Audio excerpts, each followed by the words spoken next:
अब रुक करते हैं फालिया का, जहां पर साल 2020 में न्यू ग्रीन फोर्स प्रोजेक्ट के तहत 3 लाख पौधे लगाए जा रहे हैं। ग्रीन बेल्ट प्रोजेक्ट फ़कत की अशद ज़रूरत है। ताज़ीराती तब्दीलियों की वजह से मौसम की शिद्दत में इजाफा हो रहा है। इन ख्यालात का इज़हार रब नवाज मार्च स्पेशलिस्ट ट्री प्लांटेशन ने सिटी 5 टीवी को बताया। मजीद जानते हैं अपने नुमाइंदा मोहम्मद शहबाज मुगल से। जी शहबाज, तफसीलात से आगाह कीजिएगा। जी बिल्कुल, मैं इस वक्त मौजूद हूँ फालिया में, जहाँ पर ग्रीन एंड क्लीन जो है वो मिशन ज़ोरों शोर से जारी है। कारब नवाज इस वक्त हमारे साथ मौजूद हैं।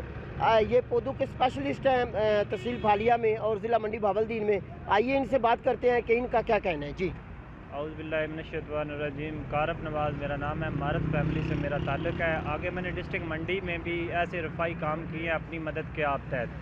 अब मैं फालिया में चौधरी अज़मतुल्लाह मारत साहब और मियाँ अब्दुल रऊफ़ एडवोकेट की मार्फत से उनके तामन से मिलकर मैंने फालिया ज़िला कम्प्लेक्स से लेकर रग रैके तक अपनी मदद के आप तहत ये ग्रीन कर रहा हूँ। और मेरा पूरा मिशन है कि मैं पूरे फालिया को इंशाल्लाह ग्रीन करूँगा, क्योंकि गर्मी में पौधों की शदीद ज़रूरत होती है और पौधों का फ़ायदा भी काफ़ी लोगों को है।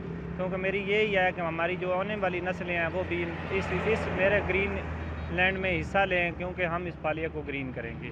जी कारब नवाज का ये कहना है कि हम इंशाल्लाह जो है फालिया को बिल्कुल ग्रीन करेंगे, क्योंकि आगे गर्मी आ रही है। इनका ये कहना है कि पहले मैंने मंडी बावलदीन को भी ये बिल्कुल ये पूरा ग्रीन कर दिया है एक किस्म का, और अभी भी मैं ज़ोरों शोर से ये फालिया में इनका ये काम जारी है और इंशाल्लाह ये कहते हैं कि जारी ऐसे ही जारी रहेगा। जी।